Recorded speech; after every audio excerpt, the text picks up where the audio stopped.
Hello जी, नमस्ते। कैसे हैं आप? इस सेशन के अंदर हम प्लैनेट सैटर्न को डू एंड डोंट पर्सपेक्टिव से समझने की कोशिश करेंगे। Planet Saturn, planet Jupiter, planet Mangal. देखिए, वैदिक ज्योतिष में प्लैनेट्स की संख्या 9 है, हाउसेज की संख्या 12 है और राशियों की संख्या भी 12 है। अब आप सोच के देखिए, जब इतने सारे कॉम्बिनेशन एक साथ काम करेंगे तो आप एक पर्टिकुलर एज ब्रैकेट पे क्या फील कर रहे हैं आपको समझ ही नहीं आएगा। मैं लोगों से कहता हूँ कि हमेशा हाउस की मैच्योरिटी एज समझो। जब आप 25 से 27 साल पे हो तो आपका 10th हाउस वर्क कर रहा है। 10th हाउस में जो प्लैनेट बैठा है वो वर्क कर रहा है। तो जो हाउस होते हैं वो एजेस पे काम करते हैं। इसी तरह प्लैनेट भी डू एंड डोंट पर्सपेक्टिव पे काम करते हैं कि भैया कुछ है हमारे अंदर ऐसा जिसको आप मत करिए। प्लैनेट सैटर्न कहते हैं जिस हाउस में मैं बैठा हूँ, जिस प्लैनेट के साथ मैं बैठा हूँ, जिन एरियाज ऑफ लाइफ को मैं कंट्रोल कर रहा हूँ आपके जीवन के अंदर, उनको ज्यादा समझने की कोशिश मत करो। अगर आप उन्हें समझेंगे, प्लैनेट सैटर्न उन्हें छुपाना, उन्हें हाइड करना शुरू कर देंगे। किसी का सैटर्न 7th हाउस में, वो मुझसे आगे कहे कि मैं अपने स्पाउस के बारे में बहुत समझना चाहता हूँ, इन एक्चुअल वो डीले को बढ़ाता जा रहा है। किसी का सैटर्न 2nd हाउस में, अपने धन के मैटर्स को बहुत समझना चाहते हो, फैमिली को बहुत समझना चाहते हो, या आप सीए पर्सपेक्टिव से ये एनालाइज करते रहते हो ऑल द टाइम, कितना खर्चा हुआ, कितना पैसा आया, कितना खर्चा हुआ, कितना पैसा आया। आप 2nd हाउस जो आपका इनकम का हाउस है उस पर कभी काम ही नहीं कर पाओगे। थोड़े ही समय बाद आपके हाथ में डिप्रेशन आएगा। आपको डिप्रेशन मिला, एंजाइटी स्टार्ट हुई और आपने कहा कि अब इस हाउस के ऊपर, इस चीज के ऊपर मैं काम करना ही बंद कर देता हूँ। यही प्लैनेट सैटर्न की बेसिक अप्रोच है। वो कहता है जिस हाउस के अंदर मैं बैठा हुआ हूँ उसको मेरा हेडक्वार्टर समझो। इस हेडक्वार्टर के ऊपर अब आप सोचना, विचारना या काम करना थोड़ा बंद करो। या काम करना है तो इस पर्सपेक्टिव से करो कि जही विधि राखे राम तेही विधि रही है। जही विधि राखे राम तेही विधि रही है। ज्यादा उसको एनालाइज मत कीजिए, ज्यादा उसमें प्लस माइनस करने की कोशिश मत कीजिए, अदरवाइज निराशा हाथ लगेगी, डिप्रेशन हाथ लगेगा और आप कहेंगे अब मुझे इसके ऊपर काम ही नहीं करना। मेरे चार्ट में मेरे कुछ हाउसेस ऐसे सैटर्न के इन्फ्लुएंस के अंदर हैं बाय एस्पेक्ट। अगर मैं बहुत ये सोचना शुरू करूँ ना, यार ये यूट्यूब की वीडियो नहीं चली, वो इंस्टा की वीडियो नहीं चली, उसमें इतने आने चाहिए थे, इसमें इतने आने चाहिए थे, तो हो सकता है कल मैं डिप्रेस होकर काम ही करना बंद कर दूं। शायद मैं दूसरी वीडियो ही कभी ना बना पाऊं जीवन के अंदर। But you do and you just forget it. उसको आप छोड़ दीजिए। That is the approach of planet Saturn, जो आपको कोई नहीं बताएगा। आप खुद समझोगे, 36, 37, 38 साल बाद समझोगे। ठोकर खा खा के तो हर इंसान समझता है। गुरु की आवश्यकता जीवन में इसलिए है कि मैं ठोकर ना खाऊं। कर्म प्रधान विश्व रच राखा, जो जस करे सो तस फल चाखा। सकल पदार्थ हैं जग माही, कर्महीन पावत कछु नाही। कि एक किस एज ब्रैकेट के बाद, लेकिन अगर आपके चार्ट के अंदर सैटर्न की डिग्री 2 है, 36 + 2 38 या 36 - 2 34, वहां पे भी बिग ट्रांसफॉर्मेशंस आपको अपने जीवन के अंदर होते हुए दिखाई देंगे। तो ये बहुत सारे कॉन्सेप्ट हैं, बहुत यूनिक कॉन्सेप्ट है प्लैनेट सैटर्न को लेके। सैटर्न जिस प्लैनेट के साथ कंजंक्शन में है, जिसको एक्सपेक्ट कर रहे हैं, अगर आपने उसके बारे में बहुत सोचने, समझने या विचार करने की कोशिश करी, जैसे let's say Saturn is with चंद्रमा। चंद्रमा के साथ उन्होंने एक कॉम्बिनेशन बना रखा है। चंद्रमा इज ऑल अबाउट योर मन, about your business, about your financial. आपने इसको बहुत समझा, बहुत सोचना विचारना शुरू करा, बूम, वो चीज आपके हाथ से निकलना शुरू हो जाएगी। शनि का बेसिक पर्सपेक्टिव है, फर्स्ट इंपॉर्टेंट डोंट है सैटर्न का। हर प्लैनेट का होता है, मंगल का होता है, सूर्य का होता है, शुक्र का होता है, सब प्लैनेट के डू एंड डोंट्स होता है। ये करो और ये मत करो। सैटर्न का फर्स्ट डोंट है कि भैया जिस हाउस में मैं बैठा हूँ इसमें ज्यादा बुद्ध की पर्सपेक्टिव मत लगाइए, बिजनेस पर्सपेक्टिव मत लगाइए, सीए पर्सपेक्टिव मत लगाइए कि शनि आपका बैठा है 10th हाउस में, आपने अपने ऑफिस के प्लस माइनस देखना शुरू कर दिया। मैं इतना काम करता हूँ, मुझे इतना आउटकम मिलता है, मैं इतना काम करता हूँ, दूसरों को इतना सपोर्ट मिलता है। तो फिर क्या होगा, 2, 3, 4 बार तो आप इसको करेंगे, लेकिन 5वीं बार आप काम करना ही बंद कर देंगे, ऑफिस से रिजाइन कर देंगे, घर बैठ जाएंगे। ये सैटर्न का फर्स्ट रूल है। जिस हाउस में मैं बैठा हूँ उसमें आप ज्यादा मत लगाइए। नेचुरली मैं अनफोल्ड करूंगा इवेंट को। 36 के बाद मैच्योर होंगे हर व्यक्ति के लिए। एंड इन द थर्ड, जिस हाउस को ये कंट्रोल कर रहे हैं उसको ये डिकोड अपने ही तरफ से करते हैं, अपने ही तरीके से करते हैं। उसमें जितना आप कोल्ड या मैच्योर आउटलुक लेके रखेंगे उतना आपके लिए बेटर है। अगर यहाँ पर सैटर्न रेट्रोग्रेड हो जाए तो यही इशू 10x हो जाता है। सैटर्न रेट्रोग्रेड में तो पर्सन का सीधा भड़बड़ाता सवाल होता है कि यार मैं चीजों को कैसे फिक्स करूँ, कैसे जानूं इन चीजों के बारे में। हम लाइक आपका सैटर्न रेट्रोग्रेड है, आपको तो ये जानना बिल्कुल भी अपनी तरफ से नहीं चाहिए। आपको तो क्या करना चाहिए, उसके ऊपर वर्क करो। वर्क भी कैसे करो, काम भी कैसे करो, ये मैं आपको बताऊंगा। और उस एज के बाद आप उस चीज से निकल जाओगे। या तो वो हाउस की एज आ जाए, जैसे कि अगर आपका सैटर्न 10th हाउस में है और वो रेट्रोग्रेड है तो 25 to 27, 25 से 27 साल, यहाँ पर आपको ज्यादा नहीं सोचना है। आपका शनि 1st हाउस में है, 7th हाउस में है, तो 31 से 33 साल पे ज्यादा अधिक नहीं सोचना है अबाउट प्लैनेट सैटर्न। आप सोचेंगे, आप अपने रिलेशंस को, संबंधों को, बनते संबंधों को बिगाड़ेंगे, अपने हाथों से करके बिगाड़ेंगे। बहुत केसेस में मैं देखता हूँ कि व्यक्ति इज लाइक धारण कर रखा है नीलम और वो काम कर रहा है जो शनि कहते हैं कि मत करो। आपने शनि को पावर दे दी, जो वो कह रहे हैं मत करो आप वो कर रहे हो, तो वो आपको नीलम ही दंड देना शुरू कर देगा। Do and don't sir planet के हमें पता होने चाहिए। शुक्र के भी कुछ डोंट्स एंड डूज हैं, शनि के भी हैं, मंगल के भी हैं। मंगल भी कहता है कि आप इस पर्टिकुलर हाउस में जहां पर मैं बैठा हुआ हूँ ज्यादा एनर्जी इन्वेस्ट मत करिए, उथल पुथल मत जाएगी। आपका मंगल 5म भाव में, आपने वहां ऊर्जा इन्वेस्ट कर दी, आपने बहुत एनर्जी दे दी, आप अपने पंचम भाव को, एजुकेशन, रिलेशनशिप को डिस्टर्ब कर लोगे। तो ये पता होना चाहिए कि इनके डू एंड डोंट्स क्या हैं, क्या नहीं करना है, क्या करना है। थर्ड, शनि की सबसे तीसरी गलती होती है, वो कहता है कि भैया जिस ग्रह के साथ बैठा हूँ उसमें अप्रिशिएशन की डिमांड मत करिए। आपके शनि इस सूर्य है, आप चाहते हैं कि फादर मुझे अप्रिशिएट करें, या फिर मैं गवर्नमेंट पोस्ट में हूँ, मेरा स्टेटस बहुत बढ़ गया है, मैं बहुत पैसा कमाता हूँ, दुनिया मुझे अप्रिशिएट करे। नहीं, जहां पर शनि बैठे हैं, जिस प्लैनेट के साथ बैठे हैं, वहां हमें अप्रिशिएशन डिमांड नहीं करना, वहां हमें नहीं अप्रिशिएशन को डिमांड करना है, वहां हमें अपना काम करना है और वहां से निकल जाना है। और उस ब्रैकेट में, उस एज ब्रैकेट में गाइस, उस एज ब्रैकेट में बिल्कुल नहीं करना है। उस एज ब्रैकेट में आप डिमांड करिए अप्रिशिएशन कि मुझे अप्रिशिएट क्यों नहीं कर रहे लोग, एंड बूम, आपके बनते काम बिगाड़ेंगे, बनते काम। इन द फोर्थ, जहां पर प्लैनेट सैटर्न बैठे हुए हैं, जिस प्लैनेट के साथ हैं उसका और जिस हाउस पे एस्पेक्ट आ रहा है, अगर वो दोनों प्लैनेट सेम हो गए, लेट्स से आपके शनि बैठे हैं बुध के साथ, शनि बैठे हैं मेष राशि में, मेष राशि में बुध के साथ बैठे हैं और मिथुन राशि को देख रहे हैं, तो मिथुन राशि भी बुध की है और बुध के साथ बैठे हुए हैं। अब तो बुध के बारे में हमें सोचना ही नहीं है। तो ये 4 या 3 से 4 डोंट्स मैंने आपको बताया है। जितना जितना ये इंटेंस होता जाता है, जैसे 4th नंबर के पे आ जाता है तो ये बहुत ज्यादा इंटेंसिफाई हो जाता है, फिर इसकी लिमिट बहुत हद तक बढ़ जाती है।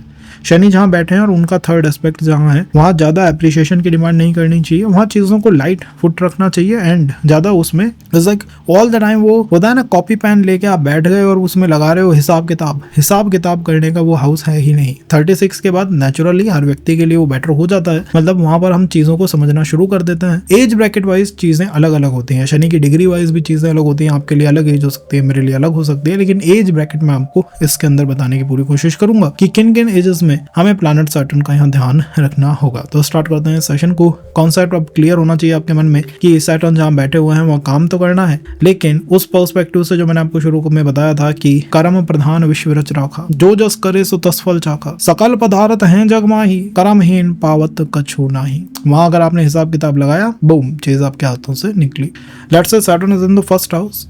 फर्स्ट हाउस का पर्सपेक्टिव है आइडेंटिटी, मैं कौन हूँ, ये फर्स्ट हाउस से आता है। शनि फर्स्ट हाउस में बैठे हुए हैं, खुद को जितना समझने की कोशिश करोगे और उसमें भी हिसाब किताब लगाओगे कि मैंने अपने लिए इतना काम करा था, मुझे उसके अकॉर्डिंग एप्रिशिएशन नहीं मिला, मैं अपनी बॉडी पे इतना इन्वेस्ट करता हूँ, अपने एटीट्यूड पे इतना इन्वेस्ट करता हूँ, सेल्फ ग्रूमिंग की बात करता हूँ, लेकिन लोग मुझे अप्रिशिएट नहीं करते हैं। जहां पर भी वो एप्रिशिएशन आता है, आपने अगर उसकी डिमांड करी, then Saturn is going to block up your लगन। वो आपकी लगन को, आपकी पर्सनालिटी को ऐसे ब्लॉकअप करेगा, आप खुद को खोजेंगे, खुद को सोचेंगे, खुद के बारे में दिन रात सोचना आपने शुरू कर दिया। आप ये है कि भाई मैं अपने आप को बस पूर्ण रूप से अब जान लेना चाहता हूँ कि मैं हूँ कौन, मेरे अंदर क्या पोटेंशियल है, क्या कर सकता हूँ, क्या नहीं कर सकता हूँ, ये करूँ या ये ना करूँ। पता ना, एक बिजनेस पर्सपेक्टिव, एक सीए पर्सपेक्टिव की मैं पहले ही समझ लूँ कि मैं क्या कर सकता हूँ, किन चीजों में अच्छा हूँ, किन चीजों में बुरा हूँ, उसके बाद मैं काम करूंगा। अगर ये हमारा पर्सपेक्टिव होगा तो प्लैनेट सैटर्न हमें शुरुआत में ही डिप्रेशन या एंजाइटी के अंदर धकेल देंगे। वो कहेंगे आप खुद को ही समझते रहो, काम मत करो, और खुद को समझने में समय इज लाइक गोइंग हमारे हाथों से निकलता हुआ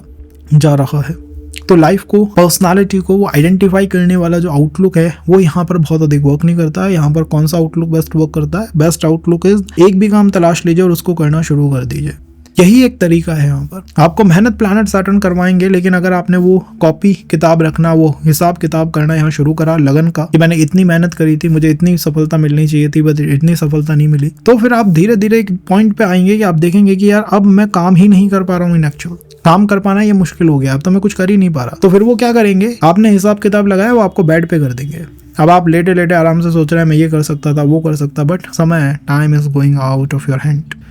सेकंड, बहुत ज्यादा लोगों से एप्रिशिएशन डिमांड नहीं करना। लाइक अपना काम करा एंड आप उस चीज से निकले, that is the best approach है। आपने अगर उसमें बहुत एप्रिशिएशन डिमांड करा या उस चीज को बहुत जानने की कोशिश करी कि भाई मैं अपने ऊपर जितना भी इन्वेस्ट कर रहा हूँ, पीपल शुड एप्रिशिएट मी, मेरी तारीफें करें, तारीफ के पुल बांधे, यार ये कितना इंटेलिजेंट आदमी है, कितना स्मार्ट पर्सन है, कितना स्मार्ट आउटलुक रखता है, कितना बेस्ट पर्सनालिटी है इसकी। अगर ये आपकी बेसिक डिमांड है कि ये मैं चाहता हूँ लोग मेरे लिए करें, then I don't think so we are on the right track. हम राइट ट्रैक पे नहीं है। अब यही देखिए, ऐसे रीडिंग्स में फर्क आता है। एक पर्सन है जो इस ट्रैक पे ही नहीं है, वो उस ट्रैक पे है कि जही विधि राखे राम तही विधि रही है, he'll come out of all these issues। And एक पर्सन है जो इस पर्सपेक्टिव पे है, तो यहाँ पर दिक्कत हो जाएगी।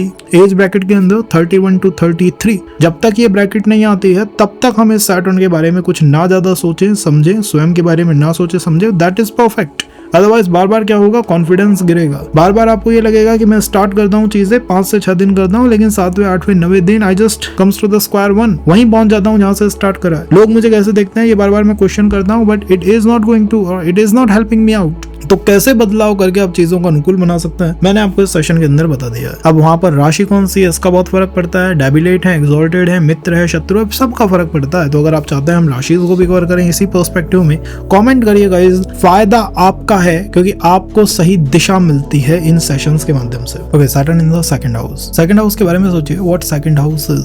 Second house is your family, second house is your finance. Saturn का जिस भी हाउस में बैठना होता है, सैटर्न कहते हैं भैया यहाँ पर अपना सीए पर्सपेक्टिव या सीए का जो बुद्धि वाला दिमाग होता है यहाँ पर उसको यूज मत करो। यहाँ पर सैटर्न ने कहा है कि इस हाउस को मैं अंधकार में छुपा दूंगा अगर आपने बहुत ज्यादा इस हाउस के बारे में प्लानिंग करने की सोची या इस हाउस को समझने की कोशिश करी। Saturn is all about the अंधकार, Saturn is all about the कर्म की पुकार, सैटर्न इज ऑल अबाउट जिस हाउस में मैं बैठा हूँ उसके अंदर ज्यादा बुद्धि आपको नहीं लगानी है, वहां पर आपको यही पर्सपेक्टिव रखना है, जही विधि राखे राम तेही विधि रही है। सेकंड हाउस को फैमिली का हाउस है। फैमिली के अगर हर व्यक्ति को आप समझना चाहते हैं कि ऐसा क्यों है, वो ऐसा क्यों है, वो ऐसे क्यों बिहेव करता है, मेरे साथ ये इस तरह से क्यों बिहेव करते हैं, दिक्कत आएगी।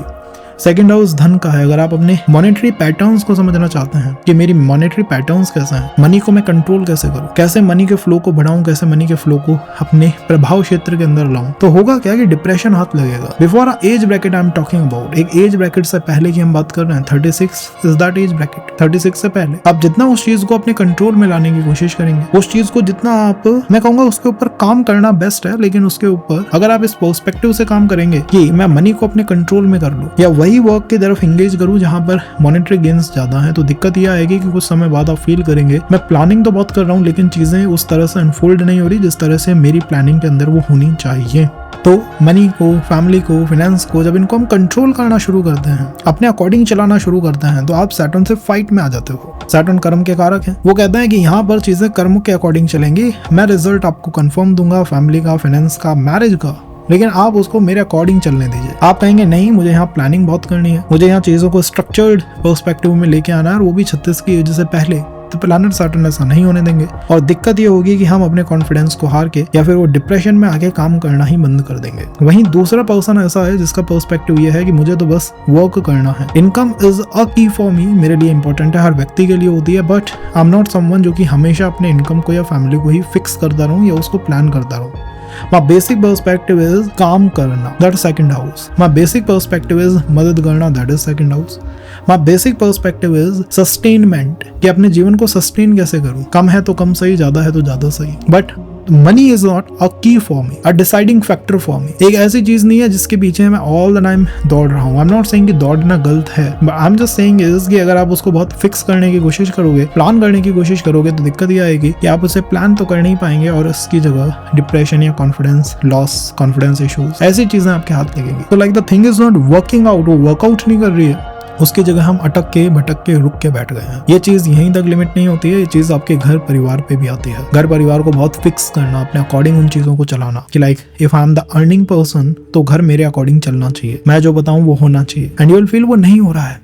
आप जितनी भी तरह से उसे प्लान करते हैं but things not unfolding the same way, फिर आप हिम्मत हार जाएंगे, डिप्रेस हो जाएंगे। मैं नहीं चाहता कि आप ऐसा हो, आप उस हाउस से दूर हो। इसके लिए बेस्ट क्या है कि काम यहाँ पर करते रहना। ये कब ज्यादा फील होगा और किस समय के बाद हम इससे मुक्त हो जाएंगे, आई विल से 33 to 35। उसके बाद अपने आप को इस चीज से, इस प्रॉब्लम से आप बाहर निकलता हुआ देखेंगे कि हाँ, इस प्रॉब्लम से जो हम थे, पहले फिक्स थे, पहले परेशान थे, लेकिन अब धीरे धीरे चीजें are getting in my control. और यहाँ पर हमें अप्रिशिएशन डिमांड नहीं करना है। कई बार क्या होता है, सैटर्न इन सेकंड हाउस में you are the only earning member in the family और मैक्सिमम अर्निंग आप कर रहे हो, and then you demand the family to support you और appreciate you, society to appreciate you, लोग मुझे अप्रिशिएट करें। वहां दिक्कतें आ जाती है। Again the same issue will be confidence loss और द डिप्रेशन। फिर हम उठ के बैठ जाएंगे, हम कहेंगे अब हमें कुछ करना ही नहीं है।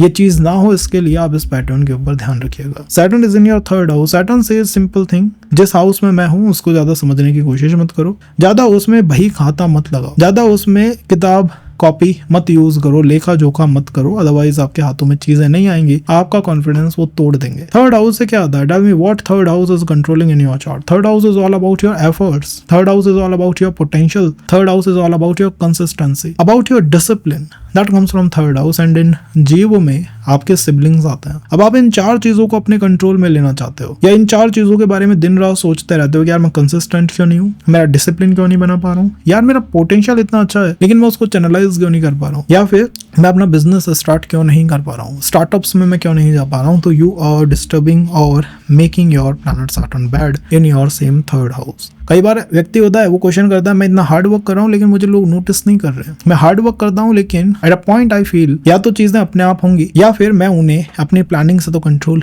नहीं कर पा रहा हूँ। ये एक दिक्कत होती है जो यहाँ फील होती है। इस दिक्कत का maximum time period is 36 to 39। एक बार आप उस टाइम पीरियड को देख लें तो उसके बाद आप डेफिनेटली इस प्रॉब्लम से बाहर आ जाएंगे। यहाँ पर सैटर्न कॉज इन द उपापचय भावा, I will say it will work in a very perfect condition, but उसकी एक बेसिक डिमांड है, उसका एक डोंट है। उसका डोंट ये है कि आप बहुत ज्यादा एप्रिसिएशन डिमांड मत करिए in the matters of third house, be it your siblings, be it the support you are offering to your siblings. इतनी मदद कर रहा हूँ फिर भी मैं कोई एप्रिसिएशन डिमांड नहीं करूँ, नहीं। यहाँ पर चीजें कर्म की पुकार से अनफोल्ड होंगी, आपके सोचने समझने से नहीं। यहाँ पर वो डार्कनेस है जो सैटर्न ने बनाई है, जितना आप उसे सोचेंगे सैटर्न उतना उसे छुपाएंगे। आपने सोचा, आपने समझा अपने पोटेंशियल को, सैटर्न ने उसे छुपाना शुरू कर दिया, उसे हाइड अप करना शुरू कर दिया। एक ही दिन आपकी स्किल होती है कि मैं क्रिकेट का एक बहुत अच्छा प्लेयर हूँ, सैटर्न उसको ही छुपा देता है 10 दिन बाद, एंड यू फील यार वो कंसिस्टेंसी खत्म हो गई, डिसिप्लिन खत्म हो गया। अगर इस प्रॉब्लम का सामना कर रहे हो तो it possibly is your Saturn calling from your third house, dialling your number from third house. The best way to fix this issue is Saturn के ऊपर काम करना शुरू करिए। इधर उस टाइम का वेट करिए, जो ब्रैकेट जो मैंने बताई है उसका वेट करो, और the second best solution is Shani के उपाय शुरू कर दीजिए। शनि के उपाय जैसे कि बेस्ट सैटर्न का क्या उपाय हो सकता है? बेस्ट सैटर्न का उपाय है कि इवनिंग के समय संध्या आरती या संध्या पूजन तो व्यक्ति को करना ही चाहिए, ताकि सैटर्न जो है वो आपका एक फिक्सिंग या कंसिस्टेंट ऊर्जा आपके थर्ड हाउस के अंदर दे पाए। The same way sometime happens is relationship में, एजुकेशन में वही पर्टिकुलर इशू। हम जितना समझने की कोशिश करते हैं पार्टनर को, उतना रिलेशन या फिर एजुकेशन हमारे हाथों से फिसलती हुई दिखाई देती है। तो we should not demand the appreciation and should not over investigate this house, just work on it but don't over investigate it। अगर हम बात करें सैटर्न फोर्थ हाउस की, तो सैटर्न की सिंपल कॉल है कि आप इस हाउस पे काम करिए बट डोंट ओवर इन्वेस्टिगेट। अगर आप इन्वेस्टिगेशन यहाँ शुरू करेंगे फोर्थ हाउस के अंदर, लेट्स से कि आप एक दिन अपना कॉपी पेन लेके बैठ गए, अब आपने एनालाइज करना शुरू करा कि यार घर में मैं इतना मेहनत करता हूँ, काम करता हूँ, इतनी चीजें देता हूँ, फैमिली के हर मेंबर को सपोर्ट करता हूँ, फिर भी मेरा कंफर्ट क्यों ऊपर नहीं जा रहा, मेरे एसेट्स क्यों नहीं बढ़ रहे, मैं क्यों प्रॉपर्टीज, कार्स, ऐसी चीजें परचेज नहीं कर पा रहा। The thing is the fourth house. तो फोर्थ हाउस से रिलेटेड आपके क्वेश्चंस डेवलप होने लगे कि मैं ये चीजें क्यों नहीं कर पा रहा, I am not able to. तो होगा क्या, होगा ये कि हम काम करना भी बंद कर देंगे। घर के अंदर हम कितना भी प्लान कर लें चीजों को, but we will come at a point जिसमें हम अपने प्लानिंग के अकॉर्डिंग चीजों को अनफोल्ड नहीं कर पाएंगे। आपने इस हाउस को ओवर इन्वेस्टिगेट करना शुरू करा, सैटर्न इस हाउस को छुपाना या बंद करना शुरू कर देंगे। इस हाउस से जितने भी मैटर्स आते हैं, चाहे वो आपका कंफर्ट हो, आपकी मदद हो, चाहे वो आपका सुख हो या फिर आपके एसेट्स हो, सैटर्न कहेंगे इन सब में मैं धीमापन डाल देता हूँ। जैसे कि कई बार होता है Saturn is in fourth house, mother के साथ आपका कनेक्शन ठीक है, but still you are trying to understand mother की पोजीशन को, मदर को क्या हेल्थ इश्यूज हैं, मदर किस तरह बिहेव करती हैं, उन चीजों को समझने की कोशिश कर रहे हो, एंड कुछ दिन बाद मदर कोई हेल्थ इश्यूज होते हुए आपको दिखाई दे जाएंगे, क्योंकि आपने उस प्लैनेट के डोंट को चैनलाइज कर दिया। वो कह रहा था ये काम नहीं करना है और आप कह रहे हो मैं यही करूंगा। जब आप करोगे ही वो दिक्कत आएगी। सेकंड, आप एप्रिशिएशन यहाँ डिमांड मत करिए। आपने घर में पैसा इन्वेस्ट कर दिया, डोंट डिमांड एप्रिशिएशन की पड़ोसी मेरा आके मुझे अप्रिशिएट करे अबाउट इट। अप्रिशिएट करे, मत करो डिमांड। सैटर्न जहाँ होता है वहाँ घाव होता है गाइस। आप घाव को जैसे नहीं दिखाते हो, उसको टाइम देते हो हील होने के लिए, ऐसे ही सैटर्न जिस हाउस में बैठा है उसको समय दो। अगर आप वहाँ समय देने को मना कर दोगे कि मैं यहाँ समय ही नहीं दूंगा, अगेन एंड अगेन करता रहूंगा, जैसे कि मैंने एक पर्सन का चार्ट देखा, सैटर्न इन फोर्थ हाउस, एक प्रॉपर्टी में उसको दिक्कत आई, दूसरी प्रॉपर्टी परचेज करने के लिए व्यक्ति तैयार है, विद इन 2 से 3 मंथ का टाइम था आई थिंक। एक प्रॉपर्टी में दिक्कत, दूसरी के लिए तैयार।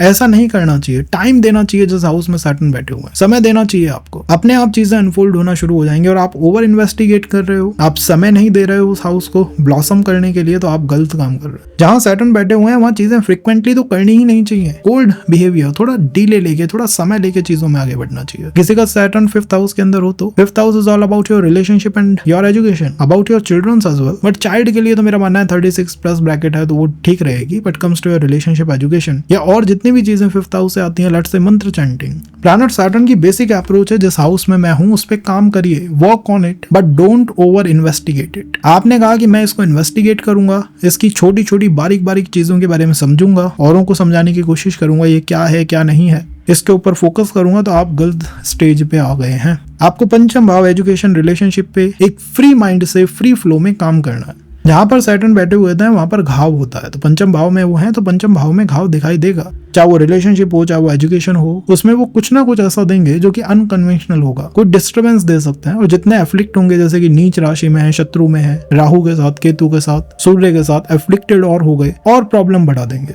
आप इसको फिक्स करना चाहते हैं, बेस्ट तरीका क्या है, सैटर्न को अनफोल्ड होने दीजिए, अपना काम करने दीजिए। एक रिलेशन ब्रेक करता है तो दूसरे को बनाने में कुछ समय लीजिए। Just don't jump on it and ज्यादा ओवर इन्वेस्टिगेट मत करिए। आप अपने पार्टनर को ओवर इन्वेस्टिगेट करोगे, क्या कर रहा है क्या नहीं कर रहा है, एजुकेशन को करोगे, सही है गलत है, सही है गलत है, तो एट द एंड घाव है वो, तो आपको पता तो यही लगेगा कि ये गलत है। और इससे होगा कि आप काम करना बंद कर देंगे, डिप्रेस हो जाएंगे, कॉन्फिडेंस लॉस होगा। मैं नहीं चाहता कि आपके साथ ऐसा हो। द बेस्ट अप्रोच इज आप इस पैटर्न को ही अपने लाइफ से डिवाइड करिए। यहाँ पर सैटर्न का मैक्सिमम इम्पैक्ट आपको 27 से 29 की ब्रैकेट में मिलेगा, जब आप 27 बर्थडे 27 to 29 इस ब्रैकेट पे मिलेगा। एक बार इससे आप निकल जाते हैं, आप उम्मीद कर सकते हैं कि आप सैटर्न को मैच्योर कर चुके हैं या उसके मैक्सिमम फ्लक्स को फील कर चुके हैं। इसी के साथ सैटर्न और भी चीजों को यहाँ कुछ अलग पर्सपेक्टिव से ब्लॉकआउट करने की कोशिश कर रहे हैं, उनके बारे में समझना है तो कमेंट में मेंशन करिएगा। जितना आप मेंशन करेंगे उतनी वीडियोस आपको हम प्रोवाइड करने में मदद कर पाएंगे या कोशिश कर पाएंगे। अगर हम बात करें Saturn is in the 6th house. 6th house क्या है? 6th हाउस दुश्मन का भाव है, रोग, ऋण, शत्रु और कर्जा। सैटर्न 6th हाउस में being a malefic planet in the malefic भावा, तामसिक प्लैनेट इन द तमस भावा, इस पर्सपेक्टिव से बहुत अच्छे अलाइनमेंट है। छठे भाव में शनि, बहुत अच्छे अलाइनमेंट है, लेकिन ये ध्यान रखिएगा कि सैटर्न आपसे कहते हैं कि कर्म करो, इन्वेस्टिगेशन मत करो। छठे भाव में कर्म करिए, जॉब के लिए कर्म करना है, वर्क के लिए कर्म करना है, फैमिली के अगर कर्मा है हमारे ऊपर तो उन्हें हमें काटते रहना है। अगर हम यहाँ इन्वेस्टिगेशन अप्रोच हमने लगा दी कि 4 जॉब है, कौन सी करूं, या इस जॉब को मैं क्यों करूं, मेरे को इस जॉब में कुछ मिल ही नहीं रहा, मतलब आप उस जॉब की ही उधेड़ बुन में लगे रहे, काम करना आपने बंद कर दिया, माइंड चलाना आपने शुरू कर दिया, इन दैट पर्सपेक्टिव दिमाग चलाना वहां शुरू कर दिया, तो यहाँ पर दिक्कतें स्टार्ट हो जाएंगी। अब आप मुझसे कहेंगे ऐसा हो कैसे सकता है कि मैं दिमाग क्यों ना चलाऊं, मैं अपनी लाइफ को तो मैनेज करूंगा ना। बट ये प्लैनेट ही इस तरह के हैं, ये प्लैनेट ऐसे हैं जो कहते हैं कि भैया यहाँ पर आप चीजों को होने दीजिए अपने आप फिक्स, ज्यादा उनके पीछे मत दौड़िए, उनको फिक्स करने की अपनी तरफ से कोशिश मत करिए, क्योंकि आपकी हर कोशिश उस हाउस को और अंधकार में धकेल देगी। आपकी फैमिली में कोई हेल्थ इशू है, आपने उसके लिए वर्क करना शुरू करा, doctor to doctor visiting, going, asking कि कैसे मदद होगी, कैसे ठीक होगा, परफेक्ट है।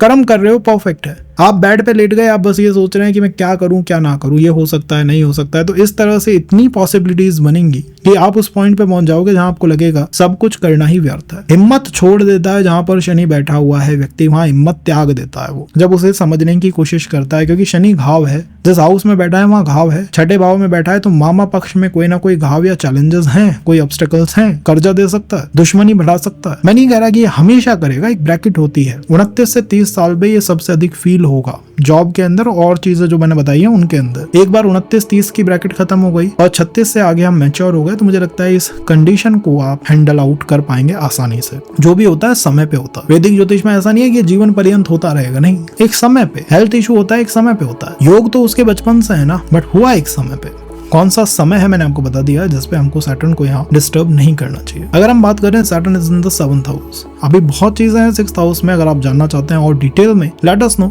हम आपको उतनी ही डिटेल में बताने की कोशिश करेंगे। 6th हाउस सैटर्न में जैसे कि एप्रिसिएशन डिमांड नहीं करना चाहिए। तो आप अपनी जॉब में अगर एप्रिसिएशन डिमांड करते हो कि मैं इतना मेहनत करता हूँ, काम करता हूँ, मदद करता हूँ लोगों की, एनजीओ सेक्टर्स है मेरे, एनजीओ में काम करता हूँ, मुझे अप्रिशिएट क्यों नहीं करती दुनिया, नहीं करेगी भाई साहब। शनि जहाँ बैठते हैं वहाँ अप्रिशिएशन नहीं आता। घाव को कोई अप्रिशिएट करता है, आप खुद सोचिए, अगर कोई किसी के कोई लग जाए तो कोई अप्रिशिएट करेगा, यार कितनी अच्छी लग गई, यार कितना जल्दी ठीक हो गया, ऐसे कोई कहेगा? आपने कोई देखा है सुनते हुए? ऐसे नहीं देखा ना। इसी तरह प्लैनेट सैटर्न कहते हैं यहाँ कुछ अप्रिशिएशन डिमांड नहीं करनी है हमें। अगर सैटर्न 7th हाउस में हो, 7th house is marriage, area of life में मैरिज या विवाह को कंट्रोल करता है। शनि जिस भाव में बैठेंगे कहेंगे इसको मैं कंट्रोल कर लेता हूँ, पकड़ लेता हूँ। 7th हाउस को पकड़ा, 7th हाउस विवाह है, आप अपने पार्टनर को जानने की कोशिश कम कर दीजिए। सैटर्न कहते हैं जिस हाउस में मैं बैठा हूँ वहां पर कर्म करो, ओवर इन्वेस्टिगेशन मत करो, कर्म करिए। यहाँ पर 7th house is all about marriage, marriage पे कर्म करना, काम करते रहना। कोई भी डाउनफॉल आ गया, आपने उसको एनालाइज ही नहीं करा, आप बस काम करते चले गए। 1 आता है, 2 आते हैं, 3 आते हैं, बट आपने वो कंसिस्टेंसी बनाए रखी।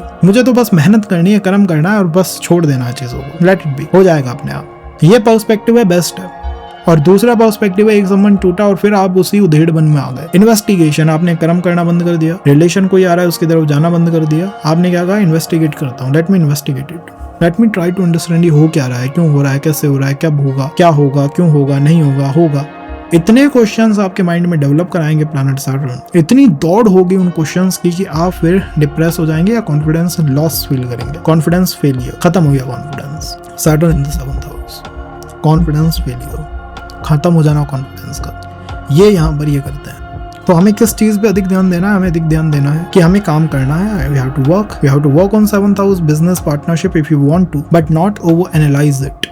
सैटर्न जिस हाउस में होता है उसमें घाव होता है। घाव मतलब 7th हाउस में तो बिहेव लाइक कोई चैलेंज है, कोई ऑब्स्टिकल है, कोई घाव है, कोई दिक्कत है। It not possible. हाँ, अगर अच्छा है, मतलब एक्सॉल्टेड है या फिर एक्वेरियस में है, कैप्रिकॉन में, अपनी राशि में, स्वराशि में, तो अच्छा भी हो सकता है, like more on a positive side, but not overall कि भैया प्रॉब्लम होगी नहीं। प्रॉब्लम तो फिर भी रखेगा, उसका बिहेवियर ही इस तरह का है। और इस हाउस में जहाँ घाव होता है वहां हमें अप्रिशिएशन डिमांड नहीं करना। 7th house is all about marriage. You should not demand कि दुनिया आपकी मैरिज को बहुत अप्रिशिएट करे, आपके रिलेशन को बहुत अप्रिशिएट करे। शुड टेक इट लाइक ठीक है भाई, हो जाएगा, वर्कआउट कर जाएगा। You are demanding all the time कि मेरा जो डिसीजन है about my partner, about my spouse should be appreciated by society. या मैं इतनी मेहनत करता हूँ या करती हूँ अपनी मैरिज के लिए, लोगों को मुझे अप्रिशिएट करना चाहिए। Not a good call. आप उस प्लैनेट को वहां ब्लॉक कर लेंगे। जैसे ही वो प्लैनेट ब्लॉक होगा क्या? आपको एक दिक्कत महसूस होगी। आपको ये महसूस होगा कि अब मैं इस काम को कर ही नहीं पा रहा हूँ या कर ही नहीं पा रही हूँ, मतलब वो कॉन्फिडेंस ही खत्म हो गया, कॉन्फिडेंस बर्न आउट हो गया। 7th house Saturn to that. 8th house.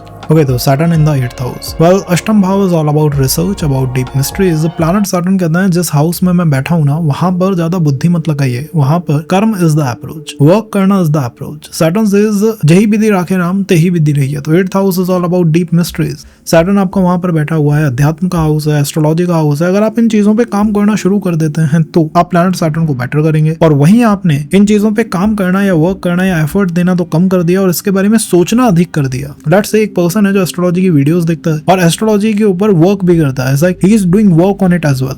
Like कोई चार्ट देख रहा है, कुछ समझ रहा है, किसी को समझा रहा है, एंड वो पूरा ट्रस्ट है उसको इस पैटर्न के ऊपर कि इट वर्क्स। बट वहीं पर इस पर्सन का ट्रस्ट थोड़ा सा शेक होता है। ये पर्सन एफर्ट देना बंद करता है, बुक्स पढ़ना बंद करता है और सोचना शुरू कर देता है। करता है, नहीं करता है काम, करता है तो क्यों करता है, नहीं करता है तो क्यों नहीं करता है, मतलब आइडियाज इसके माइंड में रश करना शुरू कर देता है। तो इसका कॉन्फिडेंस यहाँ पर शेक हो जाएगा, डिस्टर्ब हो जाएगा। प्लैनेट सैटर्न आपके माइंड में इतने आइडियाज भर देंगे कि जो चीज, जो सिद्धि, जो अध्यात्म, जो ज्योतिष का ज्ञान आपको इजीली मिल जाता, लाइक आप पेन उठाते और आपको सूत्र मिल जाता है कि यार ये सूत्र इसकी वजह से वर्कआउट करा है, वो यहाँ पर इतना मुश्किल हो जाएगा कि बहुत मेहनत करने के बाद भी हम चीजों को नहीं समझ पाएंगे। और मेहनत तो होगी ही नहीं, कंफ्यूज हो जाएंगे, लॉस्ट हो जाएंगे, कॉन्फिडेंस शेक हो जाएगा, महसूस होगा कि यार अब चीजें यहाँ वर्क नहीं कर रही है। अष्टम भाव से किसी भी चीज को जोड़ ली, जैसे किसी की आयु हो गई। 8th हाउस में सैटर्न इसी वजह से आयु कारक होता है। व्यक्ति मृत्यु के बारे में सोचता ही नहीं है। कभी कोई ने सोचा है? बैठा बैठा ये सोच रहा है कि कैसे खत्म होऊंगा? नहीं, कोई नहीं सोचता। इसलिए इस हाउस में आगे वो आयु को बढ़ा देता है, क्योंकि वो अपने अनुसार उसको अनफोल्ड करेंगे। अगर आपने उसके बारे में भी सोचना शुरू कर दिया, ऐसे वैसे कैसे होगी, तो यहाँ पर आप उस चीज को अपने हाथों से दूर कर लेंगे, अपने उसी प्लैनेट का यहाँ पर उसी हाउस का नुकसान कर लेंगे। अप्रोच बहुत सिंपल है। अप्रोच सिंपल ये है कि वर्क करिए, इन्वेस्टिगेट मत करिए। वर्क करिए का मतलब है कि अध्यात्म में, एस्ट्रोलॉजी में, ज्योतिष में, शास्त्र में या फिर सिद्धि में काम करो। ओवर इन्वेस्टिगेट मत करो कि ये चीजें काम कैसे करती हैं या नहीं करती हैं। बुद्धि जितनी आप उसमें लगाएंगे, इन्वेस्टिगेशन जितना उसका करेंगे, उतना अपने आप को परेशान करेंगे। Same goes with your marriage. Marriage में आपने एफर्ट देना शुरू कर दिया कि ठीक है जो होगा देखा जाएगा। उसकी जगह आपने पर्सपेक्टिव ये बना लिया कि नहीं, ऐसे थोड़ी होता है, कर्म करने से थोड़ी कुछ होता है। जो होता है वो तो प्लानिंग करने से होता है। वो शकुनी वाली अप्रोच है ना कि वो पासे बदल दूंगा, घुमा दूंगा, 8th हाउस में वर्क नहीं करने वाला। तो 8th हाउस का इम्पैक्ट कब व्यक्ति को सबसे गहरा मिलेगा? यहाँ पर मिलेगा अराउंड 33 to 35, 33 से 35 के अंदर। मतलब ये वो ब्रैकेट है जिसके बाद आप फिर भी यहाँ पर सोच सकते हैं कि ये चीजें काम करती हैं नहीं करती हैं, मतलब यहाँ पर चीजें आपके कंट्रोल में हो जाएंगी। लेकिन 33 से 35 साल से पहले, मतलब अगर किसी की एज 24 है, 25 है, 26, 27 है, 28 है और वो इन चीजों के बारे में सोच रहा है कि मैं इसको इस तरह से कर लूं, उस तरह से प्लान कर लूं, नहीं होगा। अपने आप अनफोल्ड होता रहेगा, अपने आप बाहर आता रहेगा, बट आप उसको कंट्रोल नहीं कर सकते। That's what Saturn do sitting in the 8th house. और भी बहुत चीजें करता है, इट नॉट लिमिटेड कि यही करता है, but it is the session that gives you a different horizon, different idea, different perspective about how a planet basically works in your birth chart. And आप अपने ही हाथों से, अपने ही कर्मों से उस प्लैनेट को कैसे तोड़ देते हैं, खराब कर देते हैं, ये उसका पर्सपेक्टिव आपको देता है। आपका सैटर्न बैठा है 9th हाउस में। 9th house is what? 9th house is your भाग्य। सैटर्न की अप्रोच बहुत सिंपल है। सैटर्न सेज ब्रदर, मेहनत करो, वर्क करो, कर्म करो, बट ओवर इन्वेस्टिगेट मत करो। नवम भाव इज ऑल अबाउट योर भाग्य। वैसे तो आपको ये बचपन में 24 साल तक ही बहुत एक्सट्रीमली फील होगा कि मेरा जीवन जैसा मैं प्लान करना चाहता था वैसा तो हुआ नहीं, जैसा होना था अपने आप हो गया, ये मेरा बनाया हुआ जीवन तो नहीं है। 9th हाउस सैटर्न में मैं ये देखता हूँ लोगों को कहते हुए कि मैंने जैसे जैसे चीजों को प्लान करा था वैसे तो कुछ हुआ ही नहीं, जो प्लान करा था वो तो बिल्कुल नहीं हुआ। ये सैटर्न की अप्रोच है 9th हाउस में। सैटर्न कहता है ये मेरा हेडक्वार्टर है, आपका भाग्य, इसको मैं अपने आप अनफोल्ड करता रहूंगा। आपने सैटर्न का डोंट करा, मेहनत करना छोड़ा भाग्य के लिए, कर्म करना छोड़ा और इसको इन्वेस्टिगेट करना शुरू करा। आपके दिन रात ये चलता है माइंड में कि यार मेरे पोटेंशियल क्या क्या है, मैं क्या क्या कर सकता हूँ, कैसे अपने भाग्य को मजबूत करूँ, भाग्य में क्या दिक्कत है क्या नहीं है। फादर के साथ यही पैटर्न, फादर को समझने की कोशिश, ग्रैंडफादर को समझने की कोशिश, मतलब जितना आप 9th हाउस को समझने की कोशिश करोगे सैटर्न उतना उन चीजों को आपसे दूर लेके जाएगा। जितना यहाँ पर हम एप्रिसिएशन चाहेंगे उतनी हमें दिक्कत आएगी। 9th हाउस इज भाग्य। मान लो आपने मेहनत करी, कोई चीज आपको नसीब हो गई, मिल गई, आपके एफर्ट से, आपके पराक्रम से, बहुत मुश्किल से आपको वो मिली, आपका जेई में एडमिशन हो गया, फैमिली में, रिलेटिव्स में किसी ने नहीं सोचा था कि यार ये कभी जेई में जाएगा, आपने मेहनत करके उस चीज को कर दिया। अब आपकी डिमांड ये है कि लोग मुझे अप्रिशिएट करें, तो यहाँ पर वो भी दिक्कत में रहेगा। सैटर्न जहाँ बैठते हैं वो कहते हैं यहाँ दो चीजें मत करिए, एक तो इन्वेस्टिगेशन मत करिए, सेकंड आप एप्रिशिएशन की डिमांड मत करिए। लोग अप्रिशिएट नहीं करेंगे क्योंकि सैटर्न जिस भी भाव में बैठते हैं वहां पर घाव होता है। जब 9th हाउस में है, भाग्य में घाव मतलब भाग्य में ब्लॉकेजेस या ऑब्स्टेकल्स हैं, ये बात सच है और आपने अपनी मेहनत से उन्हें तोड़ा भी है, ये बात भी सच है। बट इसका मतलब ये नहीं है कि लोग आपको अप्रिशिएट करें। अगर आपने ये मान लिया कि मुझे अप्रिशिएट नहीं करेंगे तब तक मैं काम नहीं करूंगा, तो अप्रिशिएट तो वो करेंगे नहीं, होगा क्या, कॉन्फिडेंस शेक करेगा, कॉन्फिडेंस लॉस होगा, confusion, confidence issues, direction less feel करना, ये सब चीजें होती रहेंगी 9th हाउस के अंदर। इन चीजों से हमने अपने आप को थोड़ा सा कंट्रोल करना है, व्यवस्थित करना है। सैटर्न अगर आपके 10th हाउस में है तो 10th house is all about your efforts, आपकी जॉब, आपका काम। सैटर्न कहते हैं, शनि कहते हैं जहां मैं बैठा हुआ हूँ वो मेरा हेडक्वार्टर है, आप यहाँ पर कर्म करिए बट इन्वेस्टिगेशन मत करिए, यहाँ पर एप्रिसिएशन की डिमांड मत करिए। दो ही चीजें हैं शनि जो कहते हैं, अगर आपने ये दो चीजें करी, एप्रिसिएशन की डिमांड और इन्वेस्टिगेशन, तो होगा क्या, आपका कॉन्फिडेंस खत्म हो जाएगा, कॉन्फिडेंस शेक करने लगेगा और डिप्रेशन, एंजाइटी। 10th हाउस आपके जॉब का है, वर्क का है, आपके फादर का है। यहाँ पर आपने मेहनत करना शुरू करी, लेट्स से कर्म करते जा रहे हो आप, आपको रिजल्ट का आपको कोई लेना देना ही नहीं है, जो होगा देखी जाएगी, जैसा होगा ठीक है, जो मिलेगा ठीक है, जो मिलेगा ईश्वरीय कृपा, बेस्ट। वही इन्वेस्टिगेशन शुरू करा कि ये करिए, वो करिए, ये जॉब, वो जॉब, तो दिक्कत है। फादर के बारे में सेम, फादर को as a duty, as a responsibility लेते हैं, परफेक्ट है। इन्वेस्टिगेशन ऐसा क्यों करते हैं, वैसा क्यों करते हैं, दिक्कत है। क्या ये जीवन पर्यंत फील होगी, ऐसा भी नहीं है वैदिक ज्योतिष में। जो ज्योतिष में है उसे ये कभी नहीं कहना चाहिए कि जीवन भर रहेगा। ज्योतिष इज ऑल अबाउट काल, समय की गणना है, तो समय की गणना में हर चीज का समय होता है। यहाँ पर समय इज 25 to 27, वहां पर ये मैक्सिमम है, मैक्सिमम। एक बार वो निकल जाता है उसके बाद चीजें आपके कंट्रोल में आना शुरू हो जाती हैं, लेकिन उस ब्रैकेट पे जैसे चीजें चल रही है वैसे उन्हें चलने दीजिए। The same goes 10th house में सैटर्न का होना, मतलब है कि यहाँ पर एप्रिसिएशन डिमांड नहीं करना है। जॉब में, वर्क में, करियर के फ्रंट पे appreciation should not demand it, should let it be, होगा जो देखी जाएगी। But I did lot of hard works, मैंने बहुत मेहनत करी, बहुत काम करा, but still I'm not demanding appreciation, मैं डिमांड ही नहीं करता हूँ। जब आप वो डिमांड ही नहीं करोगे दुनिया से तो आप बहुत अच्छा वर्क करोगे। और अगर आप इस फेर में आ गए कि मेरी जॉब मतलब मुझे रोज 2 तारीफें तो सुननी ही सुननी है, मैंने इतनी मेहनत करी है अपने काम में, मुझे 2 तारीफें तो कम से कम चाहिए, तारीफें तो होंगी नहीं, दिक्कत ये होगी कि काम भी हमारा बंद हो जाएगा। 25 से 27 में ये ज्यादा होता है, तो उस ब्रैकेट के बाद फिर भी आप उम्मीद कर सकते हो, बट उस ब्रैकेट में नहीं करनी चाहिए। सैटर्न इन 11th, 11वां भाव। 11वां भाव is all about your desires, आपकी इच्छाएं, आपकी मेहनत, आपका friend circle, social media, networking, YouTube, Insta, सब कुछ 11th हाउस में। यहाँ पर शनि बैठे हुए हैं, शनि का 11th हाउस में, राहु का 11th हाउस में होना, तो परफेक्ट कॉम्बिनेशन, मतलब बहुत अच्छा वर्क करते हैं दोनों प्लैनेट 11th हाउस में। 11वें भाव में बैठ के सैटर्न कहेंगे कि भैया यहाँ पर मेरी तो वही अप्रोच है कि मेहनत करो, इन्वेस्टिगेशन मत करो, कर्म करो, इन्वेस्टिगेशन मत करो। 11th हाउस जिन जिन चीजों का भाव है, चाहे वो सोशल मीडिया हो गया, डिजिटल मार्केटिंग हो गई, चाहे वो आपका कोई डिजायर हो गई आपकी, चाहे वो रिलेशन है, एजुकेशन है, anything that is out of your desire, उसमें आप मेहनत करते चले जाइए। उसका जो आउटकम आ रहा है उसको एनालाइज ही मत करिए, B free from that outcome, कि मैं आउटकम जो आ रहा है उसके बारे में चिंतित ही नहीं हूँ। सैटर्न इनपुट के प्लैनेट है। सैटर्न कहते हैं कि हमारे हाथ में तो इनपुट है, जैसे लॉर्ड कृष्णा कहते हैं ना कि हमारे हाथ में तो कर्म है, रिजल्ट तो ईश्वर के हाथ में है। The same way is the way of planet Saturn. 11th house में मेहनत करना आपके हाथ में है, इन the matters of social media, in the matters of digital marketing, in the matters of your desires, इच्छा पूर्ति, या फिर आपका फ्रेंड सर्कल, वहां पे मेहनत करते जाइए आप। आउटकम प्लैनेट सैटर्न अपने आप संभाल लेंगे। और अगर आपने वहां ओवर इन्वेस्टिगेशन करा, जैसे कि रिलेशनशिप में बहुत सोचा कि यार चलेगा नहीं चलेगा, ऑनलाइन वर्क में बहुत सोचा करूं ना करूं, सोशल मीडिया में बहुत सोचा चलेगा नहीं चलेगा, फेम आएगी नहीं आएगी, आप उसी प्लैनेट को डिक्लाइंड स्टेट में ले जाओगे। इतना कॉन्फिडेंस इशू देंगे वो आपको कि आप फिर काम कर ही नहीं पाएंगे। यानी कोल्ड है planet, as a planet cold है। अगर आप अपने दोस्त के बारे में उसके आउटकम को सोचने लगे, यार दोस्त मुझसे ये चाहता है, आपका और आपके दोस्त का संबंध टूटेगा, कंफर्म टूटेगा। आपने जैसे ही उस आउटपुट के बारे में सोचा, प्लैनेट सैटर्न उस चीजों को हमसे दूर कर देता है। ये उनकी अप्रोच। कैसे इसे फिक्स किया जा सकता है? 27 से 29 साल में ये सबसे अधिक महसूस होता है, 27 to 29। वहां पर बूस्ट भी आ सकता है एकदम से अगर शनि आपके फेवरेबल प्लैनेट है और आपने डिवोशन कर दिया है। राशियों का बहुत इंपैक्ट पड़ता है। अगर आप और डिटेल चाहते हैं तो मैं नेक्स्ट सेशन पॉसिबली राशियों के ऊपर कर दूं कि शनि राशियों में किस तरह से डू एंड डोंट्स क्रिएट करते हैं। अभी तो हम डोंट्स की बात कर रहे हैं, डूज तो बहुत अलग है। इस तरीके से प्लैनेट सैटर्न को 11th हाउस में थोड़ा सा हमें समझना चाहिए या कंट्रोल करना चाहिए। 27 से 29 पे सबसे गहरा इंपैक्ट। इसके बाद आते हैं शनि 12वें भाव में। 12वें भाव में सैटर्न सेज जिस भाव में बैठा हूं वहां पर मेरी सिंपल अप्रोच है कि आप यहाँ पर मेहनत करिए, लेकिन इसका जो आउटकम आता है, जो कर्मों का आउटकम आ रहा है, उनके बारे में मत सोचो। 11th हाउस में मैं एक पॉइंट बताना भूल गया, 11th हाउस में एप्रिसिएशन का भी होता है। जहाँ शनि बैठते हैं वो कहते हैं यहाँ एप्रिसिएशन की डिमांड मत करिए। B free, be very free कि दुनिया मुझे अप्रिशिएट करे ना करे, मुझे तो अपना काम करना है। इस पर्सपेक्टिव से रहोगे, शनि आपके कभी नहीं बिगड़ेंगे। Shani in the 12th house. 12th is all about foreign, 12th is all about expenditure, all about your sleep patterns and all about your marriage। कई बार ये लोग भूल जाते हैं कि 12वें भाव से ही उपपद लगन निकालता है, मैरिज का मेन भाव है। वहां पर आपके सैटर्न बैठे हुए हैं। सैटर्न कहते हैं जिस भाव में मैं बैठा हुआ हूँ वहां पर आप काम करिए, सोचिए मत। सोचने में कितना सिंपल लगता है ना यार, कितना सिंपल सी बात है। यही एक ऐसा पॉइंट है जिसकी वजह से लोग अपने जीवन को बर्बाद कर लेते हैं। वो क्या करते हैं? आउटकम पे फोकस करते हैं। 12वां भाव फॉरेन का है, थोड़ा सा उन्होंने मेहनत करी, एक बार फॉरेन कंट्री से रिजेक्शन आया, उसके बाद बस उस बारे में सोचते रहेंगे जीवन पर्यंत, मेहनत करना ही छोड़ देंगे।